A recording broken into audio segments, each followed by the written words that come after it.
Welcome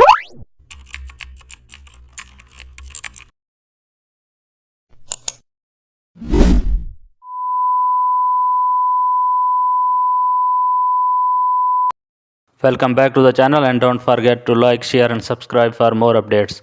Today we are diving into an exciting tutorial how to create a metallic outline text using stroke. Start by typing your text in bold font, opening blending option and reduce fill to 0%. Now select stroke and change the color to metallic gradient silver or gold. Click the gradient bar to edit the tones and add lights and dark shades. Set the stroke position to outside. Increase the size to around 8 to 12 px for visibility. Now add a bevel and emboss effect for metallic shine, and also adjust the angle and depth for our realistic highlights. Now apply a drop shadow with low distance and high opacity. This gives it